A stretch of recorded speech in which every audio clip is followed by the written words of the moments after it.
યથાવત રાપર શહેરમાં રખડતા આંખલાઓનો આતંક યથાવત દર 6 મહિને એક નરબલી ચડાવવાની નેમને જાળવી રાખતા નંદીઓ રાપર જીવદયા મંડળ દ્વારા નંદીઓમાં જીવ ન હોવાની માન્યતા દ્રઢ બની રહી છે। શહેરીજનો દ્વારા ગૌવંશની અવગણનાથી ઉશ્કેરાય ત્યારે આંખલાઓ કોઈ એક વ્યક્તિ પર એનો આક્રોશ ઉતારે છે, જેનો ભોગ કાલે સાંજે રાપર શહેરના હતભાગી અને માલી સમાજના આધેડ અમરસિંહભાઈ પુંજાભાઈ ચૌહાણ આક્રોશિત આંખલાઓનો બન્યા ભોગ। ક્યાં છે જીવ, ક્યાં છે દયા અને ક્યાં છે મંડળ? છેલ્લા ઘણા વર્ષોથી અમે ગૌવંશની કરુણતાને અમારા શબ્દોથી વ્યક્ત કરવાનો પ્રયાસ કરી રહ્યા છીએ।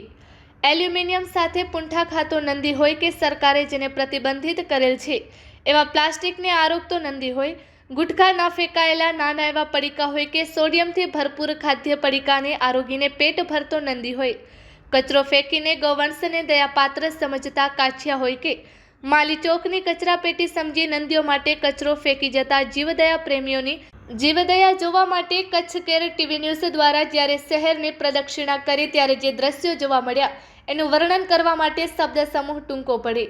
આજે અમે સલારી નાકાથી ત્રંબો 3 રસ્તા ત્યાંથી રત્નેશ્વર મહાદેવને વંદન કરી આથમણે નાકે પહોંચ્યા ત્યારે શાળા નંબર 1 એટલે કે જ્યાં આ લાહિયાએ 7મું ધોરણ પાસ કર્યું હતું એવી આ શાળા નંબર 1ના ગેટ પાસે ફૂલ જેવા બાળકો અને સામે ઉભેલા યમદૂત સમા આંખલાઓને જોયા ત્યારે ઘડી બે ઘડી તો હૈયું ધબકારા ચૂકી ગયું। જીવ અને દયાનો સાચો અર્થ સમજાયો।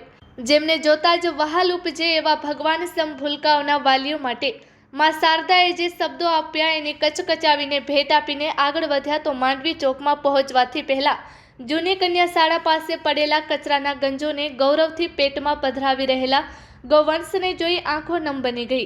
પણ આશ્ચર્યની વાત એ હતી કે માંડવી ચોકમાં પહોંચ્યા ત્યારે બે નંદી મહારાજો જાણે કે ગાંધીજીએ ગાંધી ચિંધ્યો રસ્તો શા માટે બતાવ્યાનો રોષ વ્યક્ત કરવા ગાંધીજીની પ્રતિમાના ઓટલે ચડીને આંટા મારી રહ્યા હતા કે પછી એમની ભાષામાં ગાંધીજીને આઝાદી અપાવવાનો ઠપકો આપી રહ્યા હતા એ તો અમને ન સમજાયું। પણ આ ગૌવંશની આંખોમાં છલકાતા આંસુ રોકવાની જેમની જવાબદારી છે એમના પ્રત્યે હૃદય ધૂરણાથી ભરાઈ ગયું।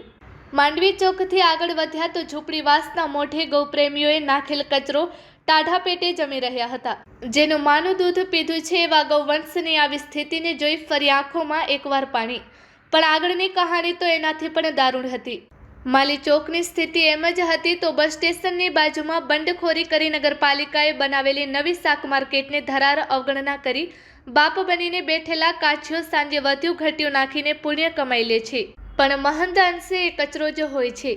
જેના બેંકથી કહેવાતા જીવદયા મંડળ સુધીમાં અનેક આંખલાઓ ડિવાઇડરના બંને છેડે ટ્રાફિકને અવરોધી રહ્યા હતા અને સૌથી કરુણ સ્થિતિ હતી બિલકુલ જીવદયા મંડળની સામે હાય નાખતા નંદીઓની, જ્યાં જીવદયાના નામે સરકારી સબસિડી અને દાતાઓ વર્ષે દહાડે લાખો રૂપિયા દાન સ્વરૂપે આપે છે એવા જીવદયા મંડળના કહેવાતા જીવદયા પ્રેમીઓ પર રોતી આંખે હાય નાખી રહ્યા હતા। આ બાબતે આવો સાંભળીએ નગરપાલિકા પ્રમુખનો જવાબ। વધુ આવતીકાલે। Report by Ghanshyam Barot, Kutch care TV news Rapar. નમસ્કાર દર્શક મિત્રો, હું ઘનશ્યામ બારોટ આપ જોઈ રહ્યા છો કચ્છ કેર ટીવી ન્યૂઝ। ખાસ તો હું અત્યારે રાપર નગરપાલિકામાં રાપર શહેરના પ્રથમ નાગરિક એવા ચાંદભાઈ દિલીપભાઈ ઠક્કર સાથે છું। નાની ઉંમરે પ્રમુખ થઈ ગયા પછી જે એમનામાં પહેલાં મને એવું લાગતું હતું કે બિનઅનુભવી માણસ, પણ ક્યાંક ને ક્યાંક યુવક મંડળનો, પોતાના સમાજના યુવક મંડળનો વિશાળ અનુભવ હોવાના કારણે શહેરના પ્રશ્નોની પણ એમને ચિંતા છે અને ચિંતા કરતા હોય છે। પણ શહેરના જે મુખ્ય પ્રશ્નો છે આજે એના વિશે ચાંદભાઈથી ચર્ચા કરવી છે। મેન પ્રશ્નો હોય તો શહેરની તમામ ફૂટપાથો ક્યાંક ખવાઈ ગઈ છે, ક્યાંક ચવાઈ ગઈ છે, ક્યાંક વેચાઈ ગઈ છે।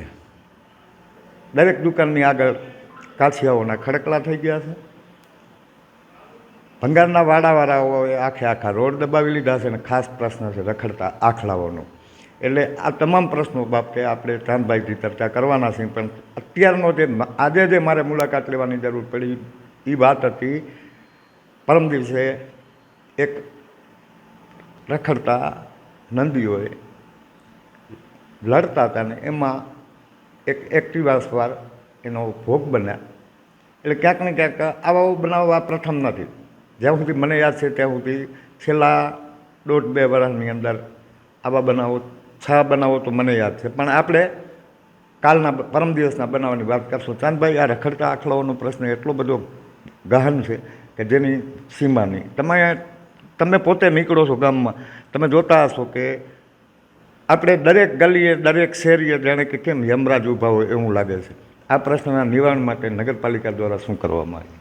સૌ પ્રથમ તો જે છેવો બનાવો બન્યા એ ખૂબ જ દુઃખદ છે અને ભવિષ્યમાં આવી કોઈ પણ બનાવ ન બને તેની તકેદારી નગરપાલિકા દ્વારા રાખવામાં આવી રહી છે. અને જે રખડતા ઢોરોનો પ્રશ્ન છે તો તેમાં જેમ આપને ખ્યાલ છે મુજબ થોડોક સમય પહેલાં ધારાસભ્યની અધ્યક્ષતામાં 27 પાંજરાપોળોનું લિસ્ટ બનાવી તેમના પ્રમુખોની એક મિટિંગ પણ બોલાવવામાં આવી હતી અને ત્યાં લગભગ નગરપાલિકા દ્વારા 200થી પણ વધુ આંકડાઓ મોકલવામાં આવ્યા હતા, જેથી પ્રશ્નો થોડોક મહદઅંશે ઓછો થયો.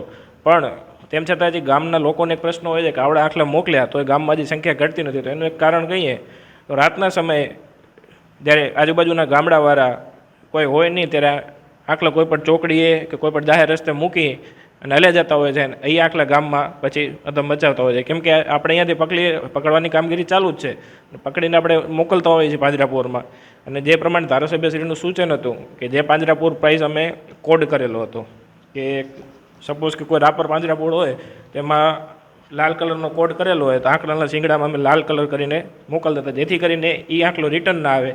જો એ રિટર્ન આવે તો એ પાંજરાપોળ સામે આપણે નગર પગલાં લઈ શકીએ. પરંતુ જે તમે જોતા હશો ગામમાં કે નવા નવા આંકડા જોવા મળતા હોય છે, એનું મુખ્ય કારણ છે તો આજુબાજુના ગામડાવાળા ક્યાંક ને ક્યાંક અહીંયા રાપર શહેરમાં મૂકી જતા હોય છે, જેના હિસાબે અવારનવાર આવા બનાવો બનતા હોય છે. દર્શક મિત્રો, ખાસ તો જ્યારે ચાંદભાઈએ વાત કરી કે 27 પાંજરાપોળમાં આપણે આખલાઓ મૂક્યા હતા, એ મિટિંગમાં હું હાજર હતો. સર્કિટ હાઉસનીમાં એ મિટિંગ હતી. પણ પરિસ્થિતિ એવી છે કે આ રખડતા નંદીઓ આખા તાલુકાનો પ્રશ્ન નહીં, આખા ગુજરાતનો પ્રશ્ન છે. ક્યાંક ને ક્યાંક ટેકનોલોજીની હરણફાળે આપણે બળદથી ખેતી કરતાં બંધ થયા, અને એનું પરિણામ એ આવ્યું કે પાડો તમને એક પણ રોડમાંથી રખડતો નથી જોવા મળતો. ભગવાન જાણે કેમ પાડાને પાંજરાપોળે સ્વીકારી લે છે, પણ આખલાઓને પાંજરાપોળ કેમ ન સ્વીકારતો એ બહુ વિચારણીય અને ક્યાંક ને ક્યાંક દાતાઓએ પણ વિચારવા જેવો પ્રશ્ન છે કે ભાઈ આટલા બધા નંદી જેને આપણે મહા કહીએ છીએ, જેને આપણી ધાર્મિક રીતે અને રાસમાતા માનીએ છીએ, એના વંશોને આ રીતે રખડતા મૂકીને આપણાને ક્યાંય હાયકારો ન થાય કે આપણા દિલમાં ક્યાંય કરુણા ન જાગે, ત્યારે ક્યાંક ને ક્યાંક કમસે કમ જીવ, દયા, મંડળ આ શબ્દ તો ન જોવો. તમે પાંગડાપોળ લખો, જો તમારામાં જીવ છે અને દયા નથી તો આટલા બધા નંદી રખડતા હોય, દયા હોય તો ભાઈ. એટલે આ ક્યાંક ને ક્યાંક મને છે ને થોડુંક અનુચિત લાગે છે. એટલે રાપર જીવ દયા મંડળ નહીં પણ રાપર પાંગડાપોળ લખો, એટલે મારાને ખબર પડે કે આમાં જે હાજા નરવા નંદી છે ને એને નથી રાખવાના, આમાં તો પાંગડા પશુ હોય એને જ રાખવાના. પણ ઠીક છે, એ પ્રશ્ન પછીની વાત છે. મારી વાત કરવી હતી કે આપણી એક પણ ફૂટપાથ ખાલી નથી. જે ફૂટપાથની આપણે વાત કરી તો અત્યારે એક પ્રોજેક્ટ આપણો અમલવારે મૂકવામાં આવ્યો છે ગૌરવપથ કરીને, જે આપણે અત્યારે પહેલા ફેઝમાં પાવર હાઉસથી કરીને સુખતદાર સુધીનો લીધેલો છે. તેમાં અત્યારે વોલ પેઇન્ટિંગોનું કામ પૂર્ણ થઈ ગયું છે. હવે સ્ટ્રીટ લાઇટોનું કામ ચાલુ થશે અને જે સલારી નાકેથી સુખતદાર સુધી કે જ્યાં મેઇન ટ્રાફિકનો પ્રશ્ન હોય છે ત્યાં આપણે રોડ વાઇડનિંગ કરવામાં આવશે. જે ફૂટપાથો છે એ ક્લિયર કરવામાં આવશે અને એક રોડ માર્કિંગ કરવામાં આવશે કે એ રોડ માર્કિંગથી બહાર કોઈપણનું વાહન હશે તો તે પોલીસ દળોએ સંકલન કરી અને તેને ડિટેન કરવામાં આવશે, જેથી કરીને એક સુવ્યવસ્થામાં પાર્કિંગ રહે અને ટ્રાફિકનો પ્રશ્ન ન રહે. કારણ કે આપણે સૌ જાણીએ છીએ કે એક ટ્રાફિકનો પ્રશ્ન સલાર નાકે અતિ ગંભીર છે કે સામે સરકારી હોસ્પિટલ છે, ત્યાં એમ્બ્યુલન્સને નીકળવામાં પણ જો તકલીફ પડતી હોય તો આપણે દરેકે એ વસ્તુ વિચારવી જોઈએ કે આ વસ્તુ ન થવી જોઈએ. ખાસ તો ગટરના ઢાંકણા અવારનવાર ગટરો ઉભરાવી ક્યાંક ને ક્યાંક સમજી લો કે અમુક વિસ્તારોમાં સફાઈના પ્રશ્નો પણ આવતા હોય છે. એટલે આ બધાના પ્રશ્નો માટે તમારા તરફથી મને બરાબર ખ્યાલ છે કે તમે અવારનવાર અમુક વિસ્તારોમાં હું તમને જોતો હોઉં છું, અને ખાસ તો દિવાળીમાંથી આપણે લગભગ આખા ગામની પ્રદક્ષિણા કરી હતી જે પ્રશ્નો હતા એની પર. પણ ચાંદભાઈ, પ્રશ્નો તમારા તરફથી જે પ્રશ્નોનું નિરાકરણ થવું જોઈએ ને, કાં તો નીચેનો સ્ટાફ નાદાર છે અને કાં તો મારી વાત સાંભળો પૂરતું ધ્યાન આપવામાં નથી આવતું. આ એક એવી નિખાલસ ચર્ચા છે કે જેના કારણે તમારું ધ્યાન દોરાય. વાસ્તવિકતા એ છે કે નગરપાલિકામાં જ્યારે તમે શાસન ઉપર બેઠા હો ત્યારે શહેરના સુખાકારીની નળ, ગટર અને રસ્તાની જવાબદારી નગરપાલિકાની હોય.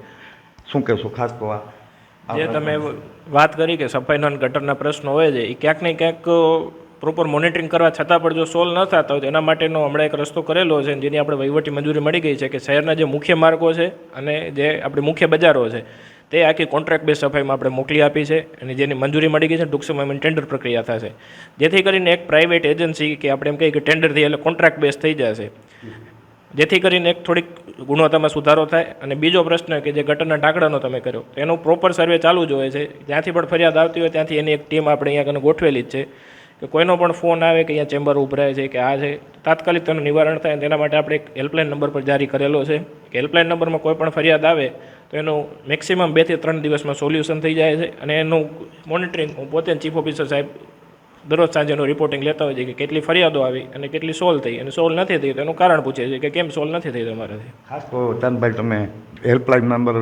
અમારા દર્શકોને કહેશો તો રાપર નગરપાલિકાના વિસ્તારમાં જે કાંઈ આવે છે એનો ખ્યાલ આવશે. હેલ્પલાઇન નંબર છે 92 744 87 288 જે આપણો હેલ્પલાઇન નંબર છે. દર્શક મિત્રો, આ જે હેલ્પલાઇન નંબર છે એ ગટર માટે છે. અને ખાસ તો તમે ચાંદભાઈ એવું કીધું કે આજે કાલે અમરસિંહભાઈ પૂંજાભાઈ ચૌહાણનું જે મૃત્યુ થયું એ મતલબ કે રાપર નગરપાલિકાની હદમાં આ બનાવ જ નથી બન્યો. ના, એમનું જે નિધન થયું છે એ પોલીસ રેકોર્ડ મુજબ અને હોસ્પિટલમાં જે જાણકારી મળી તે મુજબ આપણે જે રજપૂત સમાજની સ્કૂલ છે પ્રગતિ વિદ્યા મંદિર તેની આસપાસ થયો છે. તે વિસ્તાર રાપર નગરપાલિકામાં નથી આવતો. અનુભૂતિ સ્કૂલથી આગળ અને પ્રગતિ વિદ્યા મંદિરની વચ્ચે આ બનાવ બનેલો છે જે ખૂબ દુઃખનીય છે. તો દર્શક મિત્રો, આ હતા ચાંદભાઈ ઠક્કર. અને ખાસ તો ફરી એક વખત જ્યારે રખડતા નંદીઓને હું જોઉં છું ને ત્યારે હું અવારનવાર અમારા રાપર તાલુકા પંચાયતના ગ્રુપમાં, જેમાં ધારાસભ્યશ્રી છે, સભ્યશ્રી છે, ચાંદભાઈ છે, તાલુકા પંચાયતના સભ્યો છે, જિલ્લા પંચાયતના સભ્યો છે, અવારનવાર હું લખતો હું છું આ આખલાઓ માટે. ખાસ તો મારો ફોક્સ પાંજરાપોળ માટે એટલા માટે છે કે તમારી પાસે 100 એકર જેવડી જમીન પડી હોય અને તમે જો શહેરના 400-500 આખલા ના હાથવી શકતા હો તો આ પાંજરાપોળ માટે હું જીવદયા મંડળ ઈરાદાપૂર્વક નથી કહેતો. આ પાંજરાપોળ માટે સારું ન કહેવાય. એટલે વિપુલભાઈ, તમારામાં ભારોભાર જીવદયા છે, તમે નાનપણથી જીવદયાથી સંકળાયેલા છો, તે છતાંય શહેરને અને તાલુકાને નડતરરૂપ થતા આખલાઓનું જો કાંઈક નિરાકરણ લઈ આવશો ને તો હું ચોક્કસપણે માનું છું કે દેવાવાળો નથી ડૂબલો, ભગવાન નથી રે ભિખારી. કેટલાય દેવાવાળા પડ્યા છે, પણ તમારી નિયત જોઈ અને સાચવવાની અને ખરેખર છે ને જીવ ઉપર દયા લઈ આવો તો આવા જે બનાવો બને રહ્યા જે અકાળે મૃત્યુ થાય છે. સાહેબ, આજે એક શેરીમાં છે ને યમરાજાઓ ઊભા હોય છે. તમારે બાઇક લઈને નીકળવું હોય ને તો બીક લાગે કે આ મારી ના નાખે તો સારું. એટલે કમસે કમ જીવ ઉપર દયા કરો કે ન કરો, પણ શહેર ઉપર દયા કરો. અને ગામડાના લોકોને પણ મારી નમ્ર વિનંતી છે કે તમે જ્યારે આખલા મૂકી જાઓ ને ત્યારે તમારા ગામનું એક જ ભલું ન વિચારો, કમસે કમ આખા શહેરનું અને તાલુકાનું વિચારો. કારણ કે આખલો જ્યારે મારે ને ત્યારે એ પૂછતો નથી કે તું ગેડીનો છો, દેસલપરનો છો, બાલાસરનો છો કે કયા ગામનો છો. એટલે એવું નથી કે તમારા ગામમાં તમે રાપરમાં મૂકી જશો તમે સુરક્ષિત છો. સુરક્ષિત અહીંયા કોઈ નથી. જ્યાં સુધી તમારા બાજરી છે ત્યાં સુધી ખાઓ. બાકી આ આખલાઓ રાહ જોઈને જ બેઠા છે. દર 6 મહિને એક માણસની જાણે કેમ બલી ચડાવાતી હોય એવું લાગી રહ્યું છે. ખાસ તો આ બાબતે પાંજરાપોળ વિચાર છે. નગરપાલિકાના ચાંદભાઈએ જે વાત કરી એ પ્રમાણે સંકલનની બેઠકમાં આ પ્રશ્નનો ઉકેલ માટે પ્રયાસો થશે. પણ શહેરીજનોએ વિચારવું પડશે કે આ આખલા આવે છે ક્યાંથી. જ્યારે તમે કોઈ ગાડી જોવો એટલે ફટ દઈને પોલીસને જાણ કરો ને પૂછી લો કે કયા ગામથી તમે આવો છો, એટલે આપણને ખ્યાલ આવે. Ghanshyam Barot, Kutch care TV news, Rapar, Kutch.